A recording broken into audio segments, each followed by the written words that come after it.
and happy Sunday. So today I want to show you in more depth my souvenirs from our Dallas-Fort Worth trip. Now, a couple of videos ago, Mary and I, while we were in Dallas, did a video for y'all where we sampled some items from a Japanese store. But these are the things that I really wanted to get, and I'm just sort of going to scan over some of the souvenirs I got. Those are newspapers, photographs, a lot of books, and some items that you can only find in Dealey Plaza.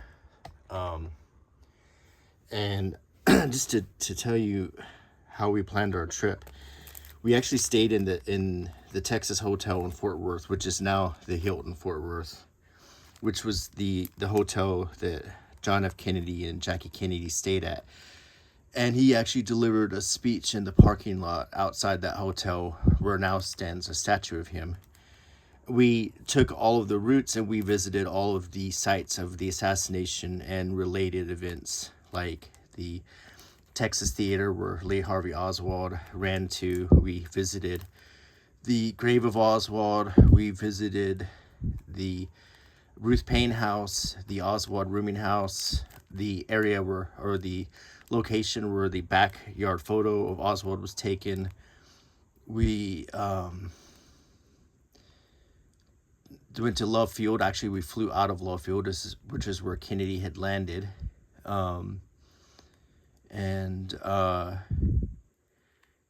We saw the location of where Officer J.D. Tippit was shot. And so I'll just explain all of that and show you some souvenirs. And then we finished off the trip in Fort Worth at a steakhouse and took in the stockyards, and I'll explain all of these souvenirs. So when we landed on the first major site we saw besides the hotel, the Texas Hotel, was we went to the Ruth Paine House.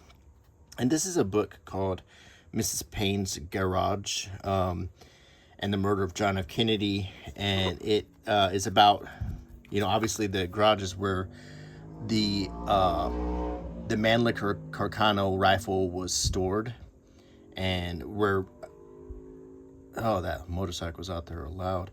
Marina Oswald actually lived with this lady, Ruth Paine, and Oswald had supposedly or allegedly stored the assassination rifle in Mrs. Paine's garage. There's a lot of unexplained stuff about Ruth Paine. There's a lot of coincidences at play.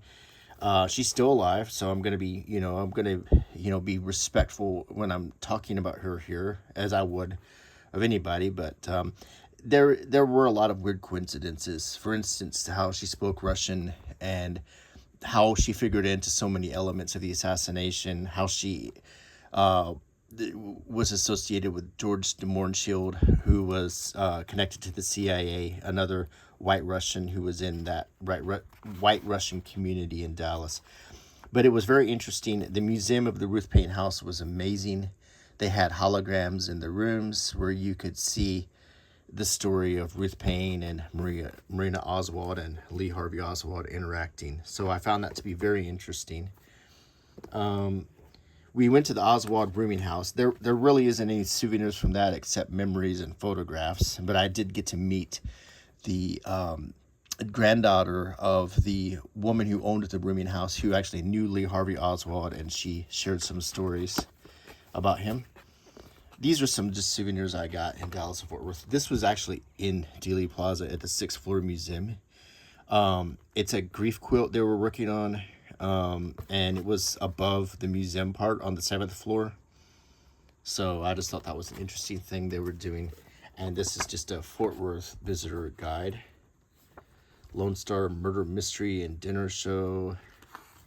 Fort Worth is a really happening town. The stockyards, which used to be known as Hell's Half Acre, are really like a party spot.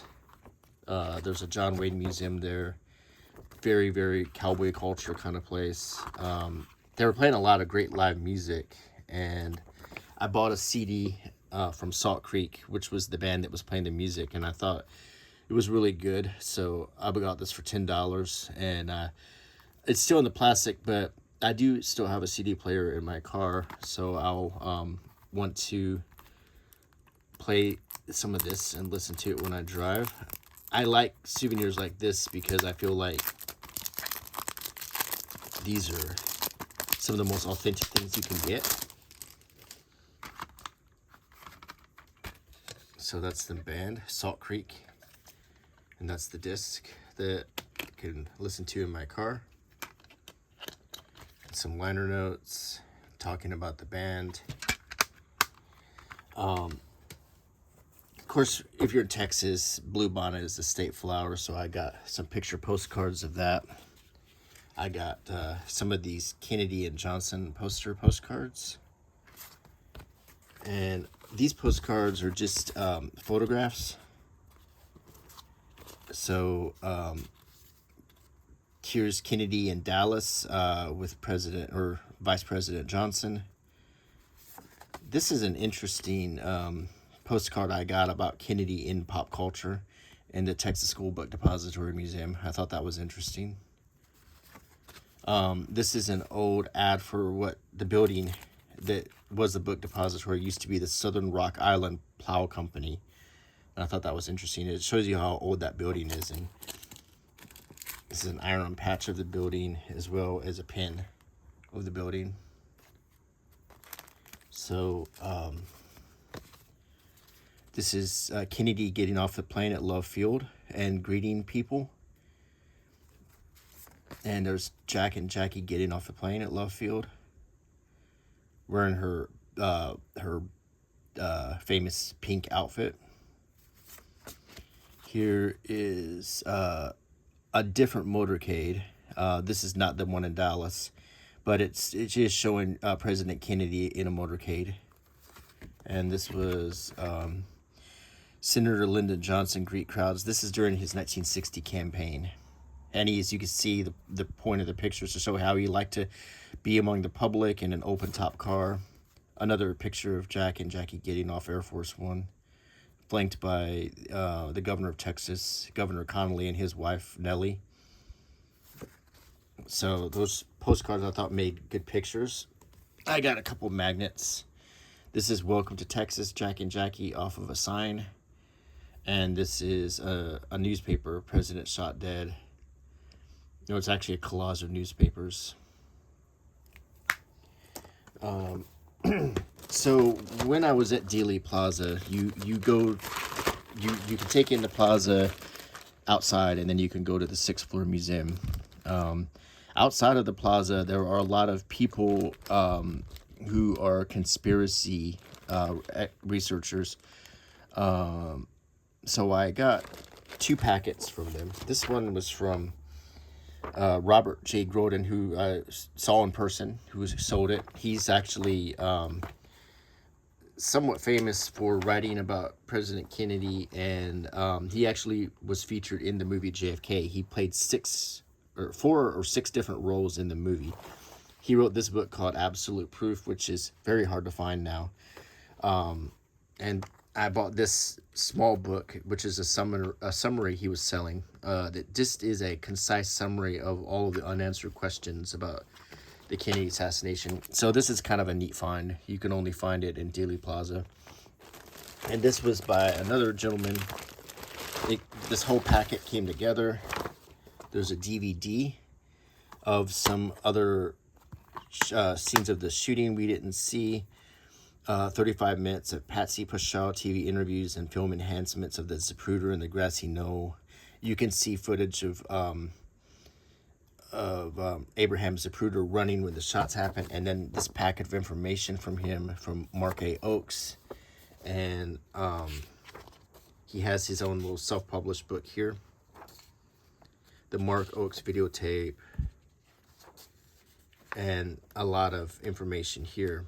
And the most important thing is these are the kind of souvenirs you can get while you're at Dealey Plaza on the street, sold by conspiracy theorists who actually station themselves in the area to discuss the conspiracy. Now, here is my only book that I own by Robert Groden. I just wanted to show you. This is obviously a little bit beat up, but it's been well read, with a foreword by Oliver Stone.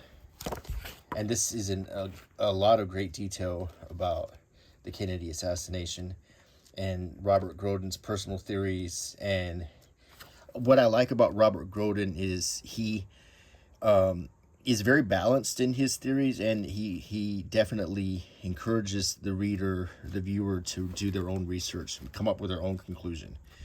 You can meet him, you can talk to him right there in Dealey Plaza. So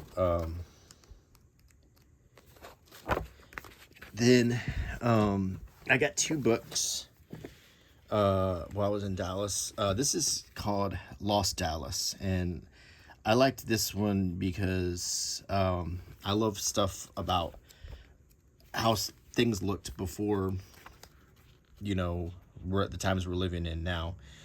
Dallas is definitely a storied city, and so much of it is gone or disappeared. So this book shows you lots of images of parts of Dallas that are essentially lost.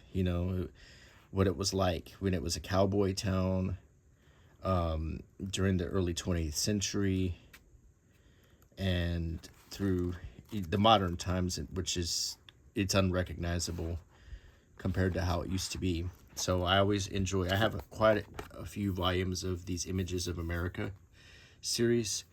I always find these really interesting, and when I'm in a place that I'm interested in, I usually pick one of these up to understand the history and get a feel for and this was specifically about Dealey Plaza and the history of that building. And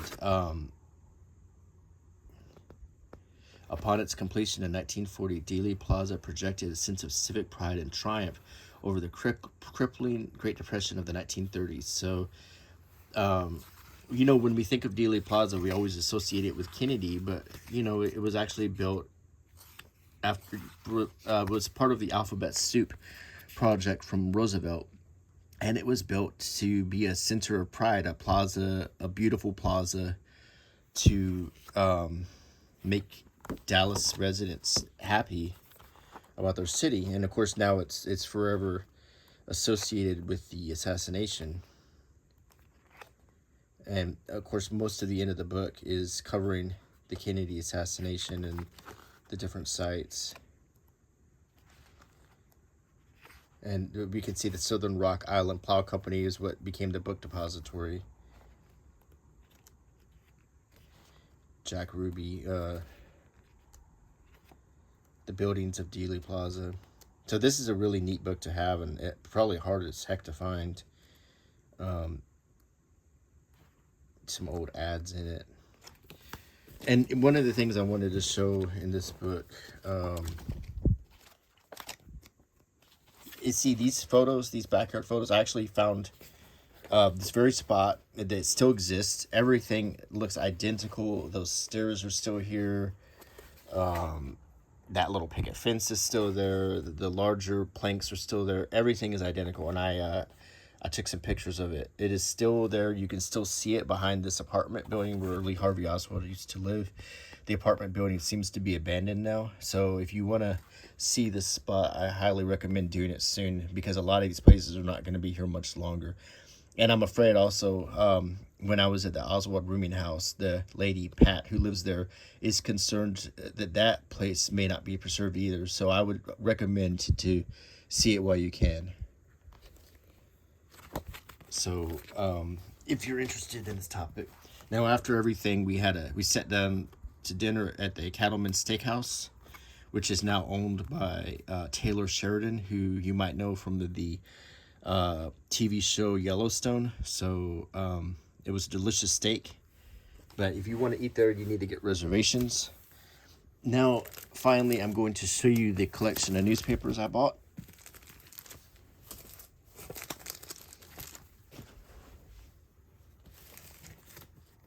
Okay.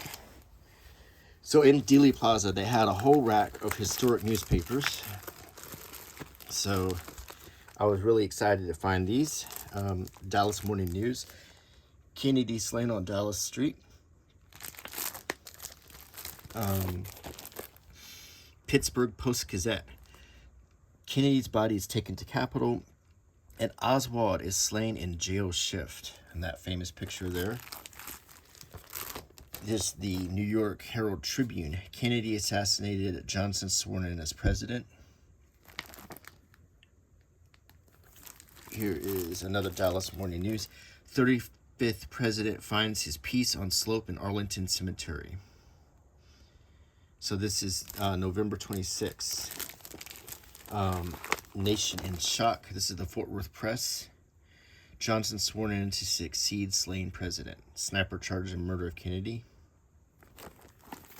This is the Dallas Times Herald. JFK ambushed in Dallas. President dead, Connolly shot. And President Kennedy slain by Dallas assassin. Another Fort Worth Press. Connolly wounded. So, I've looked at some of these, but I haven't looked at a lot of these. For instance, I've never looked at this Dallas Morning News, so I thought we would take a few minutes and flip through some of these papers. If you'd like to sit down and relax, let's...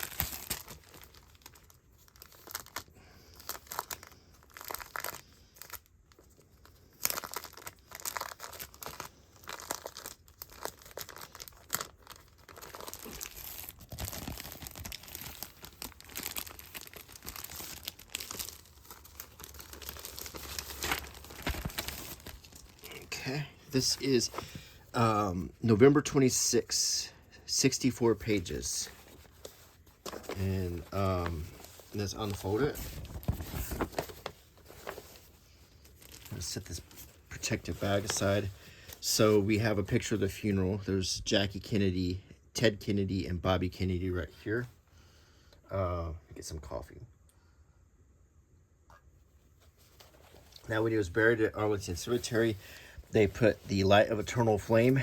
The peace of eternity came in an Arlington grave Monday to John F. Kennedy, whose quest for enduring peace in a dangerous world was cut short by an assassin's bullet. And over his resting peace will burn an eternal flame. So they have still a flame that stays lit at all times.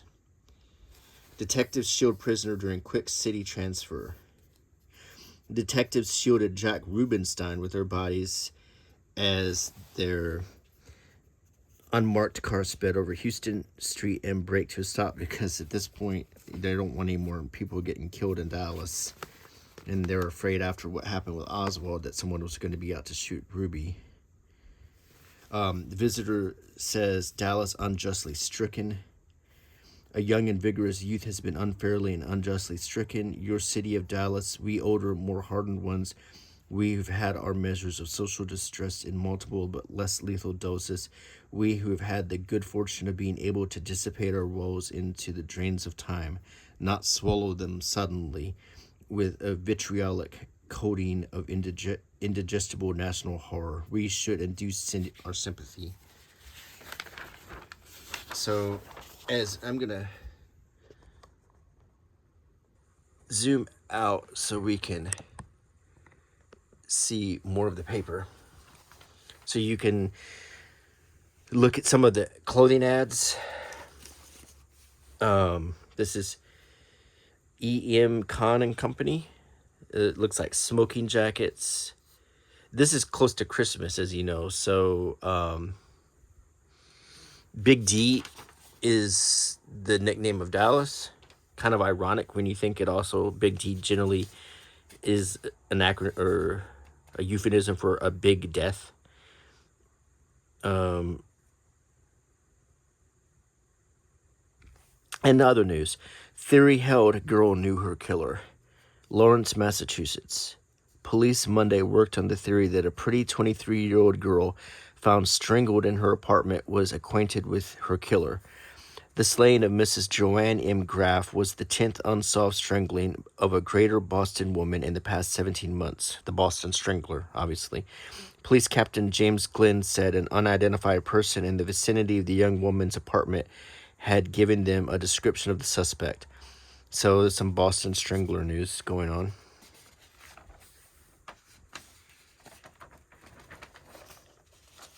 And we have Utley Carpets, stock reduction, carpet sale. Another ad for Capri Pants. A Dennis the Menace cartoon right here.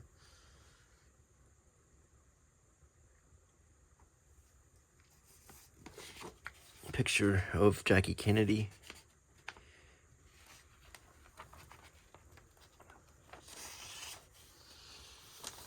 As you can see, life was starting to go on again.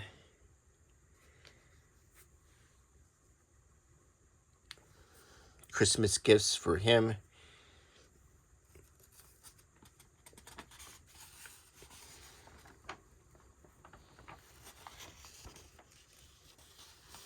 Rug specials. Shoe ads. LBJ Ranch will change.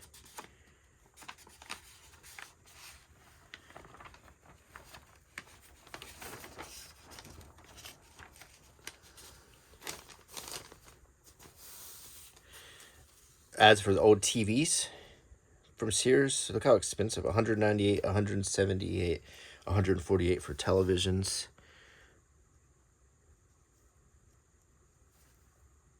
Texas beef sale.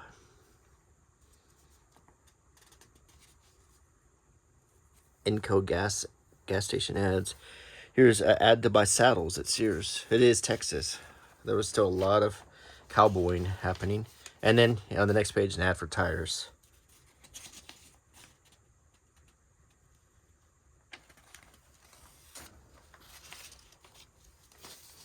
There's John F. Kennedy Jr., Caroline Kennedy.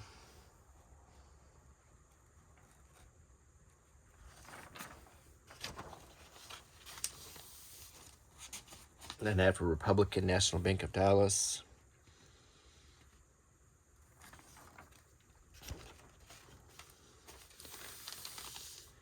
Houston nonstop, $13.50 for plane tickets. Can you imagine?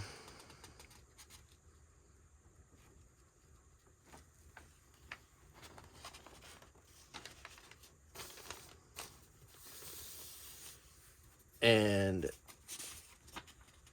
the next set of pictures. Texas Attorney General Wagner Carr on Monday announced he will call a special court of inquiry to investigate the assassination of President Kennedy.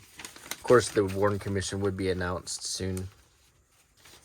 Money for Tippit's widow. This is the widow of J.D. Tippit, the police officer who was killed in Oak Cliff. I did, when I found the historic marker where the shooting occurred, someone came out of their house and pointed me to the X on the street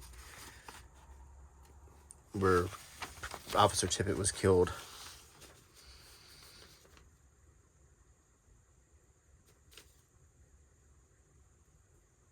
It's a picture of a cowboy crying. It says the eyes of Texas.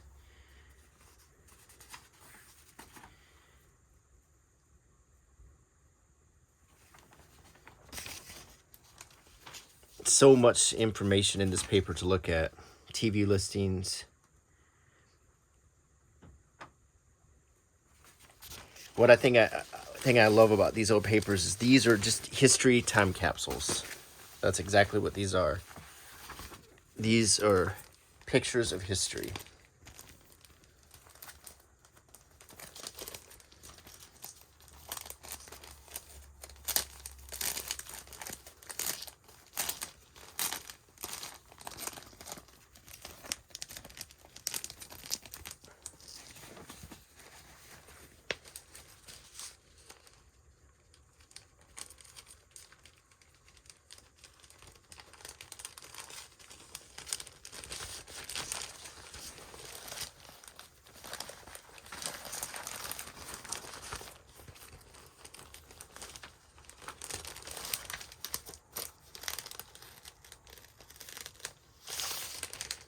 I think I'll put these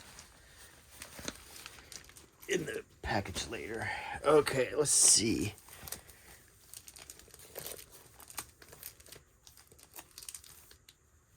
New York Herald Tribune.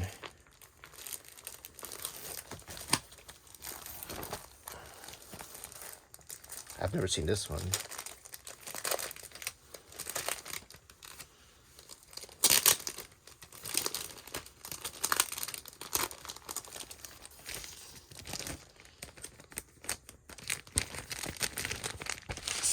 Okay. This is New York Herald Tribune.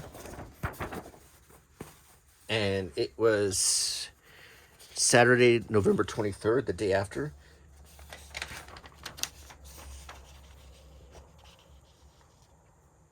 It talks about Kennedy. It says a profile in courage, which was also the title of his book. The capture of Lee Harvey Oswald. It says it's all over now. Jackie, brave in tragedy. This is before Oswald had been killed. Here's like a picture timeline of Kennedy's life from when he was a kid playing football and so forth. There's about the other famous presidential assassins from Lincoln, Garfield, and McKinley. Then Kennedy on PT 109, the Kennedy family.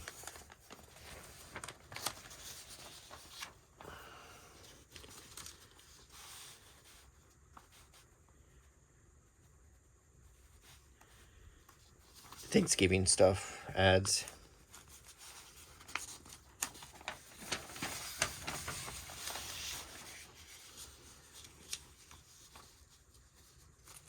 And as you can see, life still goes on.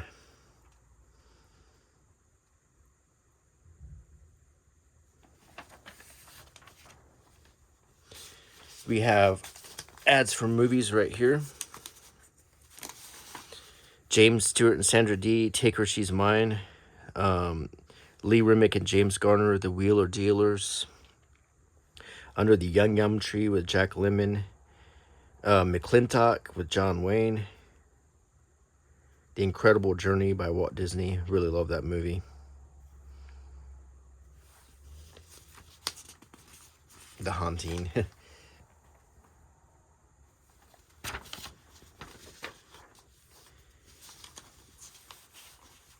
Marriages, engagements.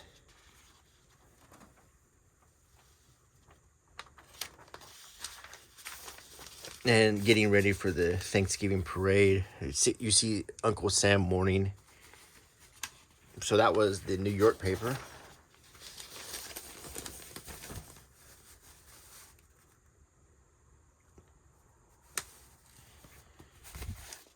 This is the Fort Worth Press, right? This was November 22nd. So this was the evening edition, the day of the assassination. So this was like immediately after.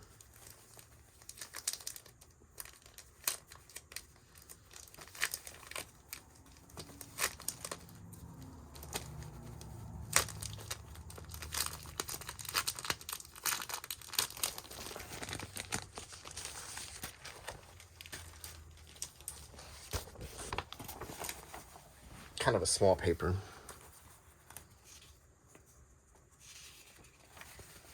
Earlier stories inside on JFK visit to Fort Worth before tragedy, so it was hot off the press.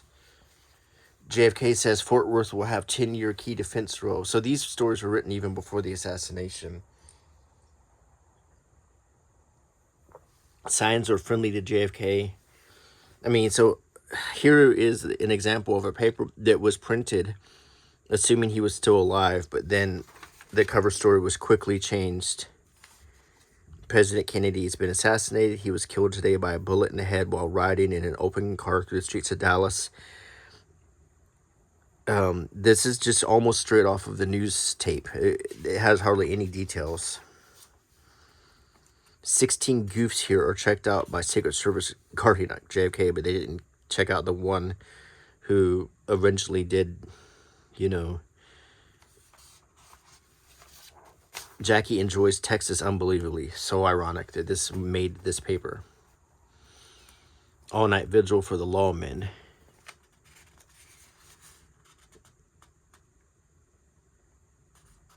Talking about what the lawmen were doing was they were guarding President Kennedy overnight. The conservatives love JFK's talk. Like him or not, JFK's tour like grid hero on end run. This is a very amazing, almost schizophrenic paper here. Then we get to the shot to death in Dallas, some eyewitness reports. Then they melted into JFK fans. They were talking about the rain. Then pictures of the presidential visit. This is him in front of the Hotel Texas where Mary and I spent the night. This is actually the entrance right here.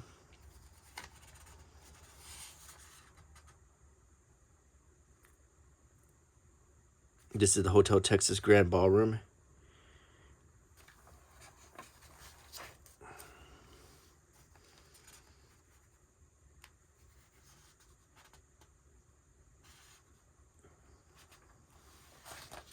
So this is a very interesting paper that's mostly events assuming President Kennedy was alive, and then Kennedy's charm whipped city into cheering, happy throng.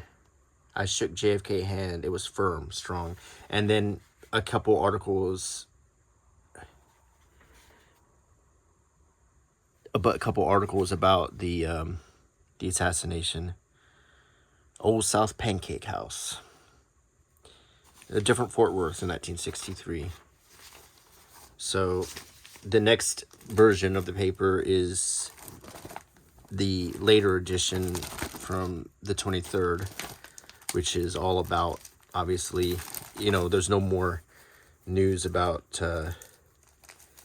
Kennedy being alive or his policies or his speech or anything like that. It's just the assassination has happened and there's nothing else to talk about.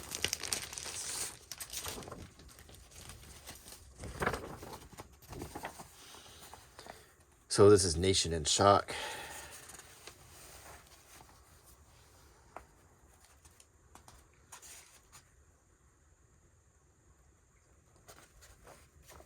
Lee Harvey Oswald, Marxist charged in assassination.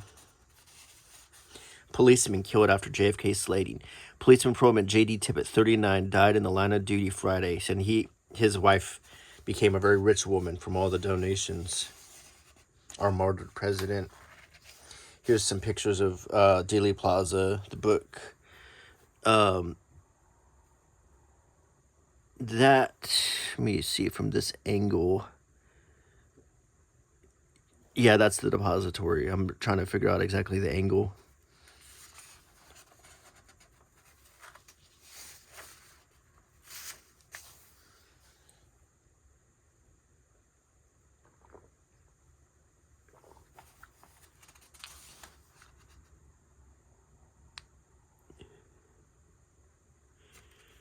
The pill found in room occupied. Small items remind of famous visitors. And if you go to the that hotel now, on the 8th floor is where Kennedy slept.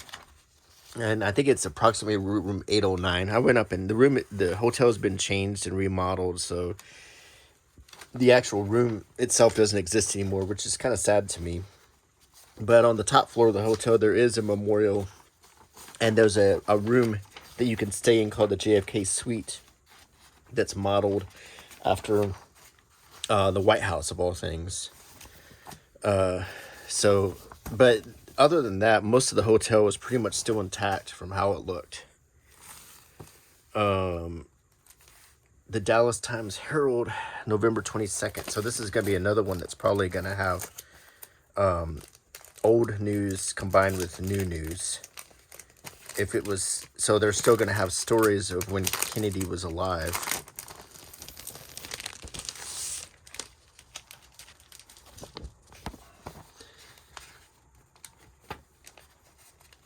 This is a big paper.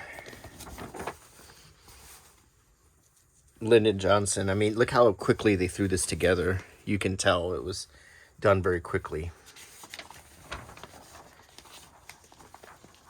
And Russians warn U.S. can't make rules. So you've got a lot of stories that were going to run anyway. Vietnam shows hope U.S. feels. Vietnam War was starting to gear up at this point. You got Philco TVs.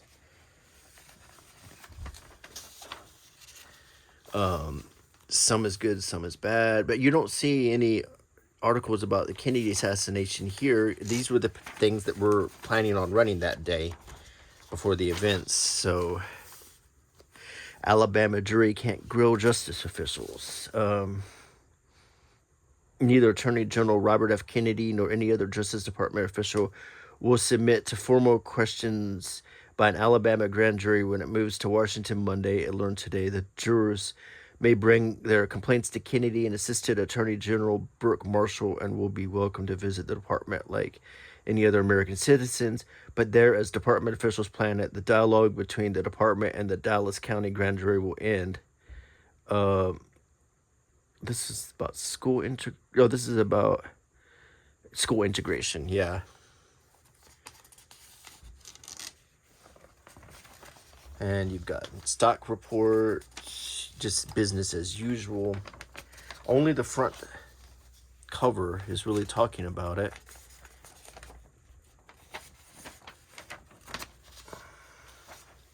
In fact, Secret Service checks in vain.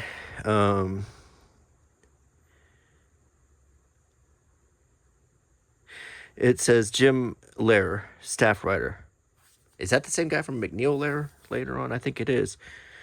Despite the extensive and painstaking steps taken by the vaunted Secret Service, tragedy struck in downtown Dallas.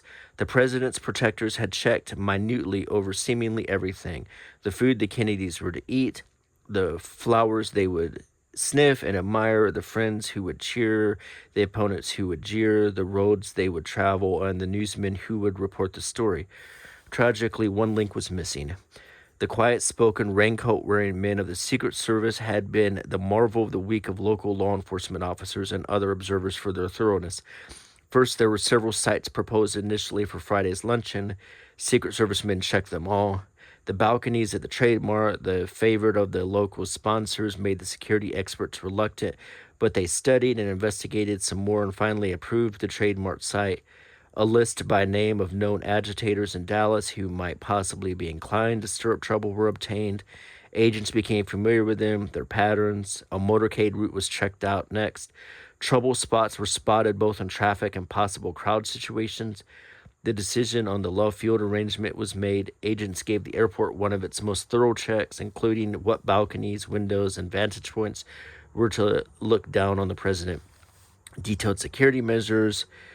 But, well, did they really? I mean, was that motorcade route smart? That, had that slow turn under a bunch of open windows? So here we get to the actual assassination news. Wave of unbelief sweeps over trademark crowd. And see, and it's interspersed with other articles. JFK patrolman killing linked. J.D. Tippit killing. And then this is just the news feed about the president assassination. Very little information. So, some ads. So basically, this is another example when the paper just had, they put the headline on, but there's not a lot of information on this paper. This is Oswald slain in jail shift. This is a Pittsburgh paper.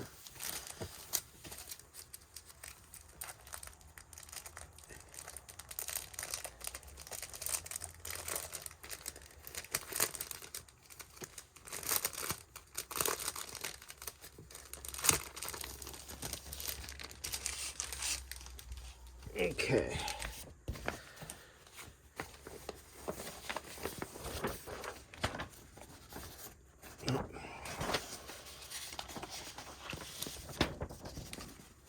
Okay, Pittsburgh Post-Gazette.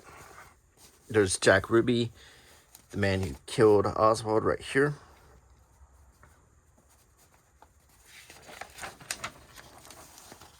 There's J.D. Tippit, Tippit's wife, right here.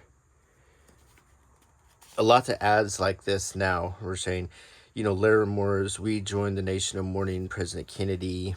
These are different companies would post ads like this. Here's a whole page paid for by Gimbel's, Horns, and Kaufman's department stores in memoriam. It doesn't even say, it just has the dates. Oh, wait, no, it says right here. John F. Kennedy. So, Heinz Company Memorial page right here. Here's another one by the Commonwealth Bank and Trust Company. See all the different memorials posted. Here's a grocery ad. See what things cost back then. Dream Whip, McCormick Rub Sage. And you also can see the kind of things you could buy at the store back then. This is thoroughfare supermarkets in Pennsylvania. A lot of home cooking required, not as many like ready-made meals or boxed meals. The same movies again. You've got the Wheeler Dealers. We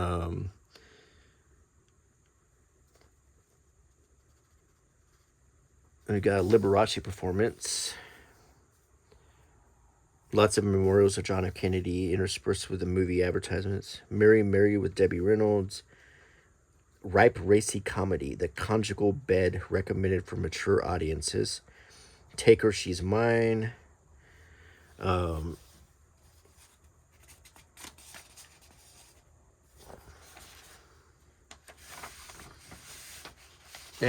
see all the turkey ads because it's almost Thanksgiving.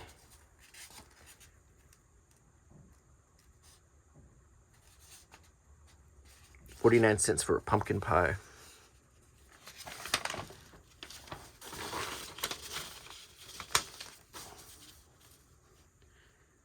And then there's the Grim Reaper visiting Oswald in the hospital.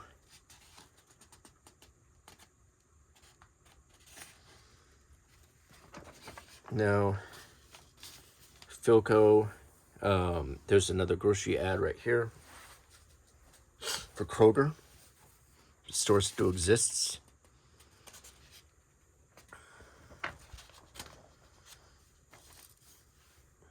Ann Landers. Dear Ann Landers, I have been married to this man for 29 years. He was never much of a talker, but these past 2 years he's clammed up completely. Months go by and he doesn't say one word to me. When I ask him a direct question, he nods yes or no. On rare occasions, when he wants to tell me something, he will write a note and leave it on the kitchen table. On February 4th, he wrote a note which read, "Don't buy any more sausage until we finish the ham." On September 6th, he wrote, "Evelyn says she will go to church with you if you can be ready to leave at 5:15. These have been his only attempts to communicate with me in 1963. He is a good man morally, doesn't drink or run around, so perhaps I should not be so critical. But it would help a lot if you could tell me why he is so quiet." Signed, Lonesome for Conversation. Dear Lonesome, your husband is more than quiet. He's sick. In the meantime, please read the following letter. It may provide you with a small measure of comfort. Dear Ann Landers, my husband and I have been married 7 years. We have an adorable little girl and a lovely home. Clifton was educated in England and holds an excellent position. We have no financial worries or in-law problems, so why am I writing? Because Clifton is a continuous talker and the sound of his voice is driving me around the bend. He has an opinion on everything. Every night of my life, I get an oration in politics, unions, education, and the gold standard of foreign aid. He switches readily from word affairs to why didn't you change the pillowcases last night? How come one of your eyebrows is arched higher than the other? Why did you water the front lawn and not the back? He can rattle on and on for solid hours about absolutely nothing. Sometimes I get so undone from listening to his interminable dialogues that I go into the bathroom and lock the door to get away from him. He follows me, stands outside, and continues to talk. When I tell him I'm taking a shower and can't hear, I even turn on the faucets, he goes on talking. What makes a person gab incessantly? Please tell me what to do before I have a nervous breakdown. And she says, Dear Edge, your husband is a compulsive talker. People who have this neurotic compulsion cannot be silenced by suggestion or assistance. urge him to get professional help. In the meantime, continue to take long evening showers and try to tune him out by concentrating on other things when he starts to talk to you. So it's two women with opposite problems, but she doesn't really give any of them real good advice. She just basically tells the first one, your husband's sick. And, which he sounds like he was. Someone who stops talking like that, that could be a sign of a lot of things, but it's not a good sign of anything. We got the comics. So, and then finally a full page ad on the back of the paper by A&P and all these other associated store brands. So, now this paper, I'm probably gonna, it's a very thick one. I'm probably gonna do this one in its own video. So, but I wanted to show you these souvenirs, and I hope you enjoyed this. This was an interesting little glimpse back into history. So anyway, please give me a thumbs up, a comment, subscribe, click the bell icon, and I will see you again soon. Bye.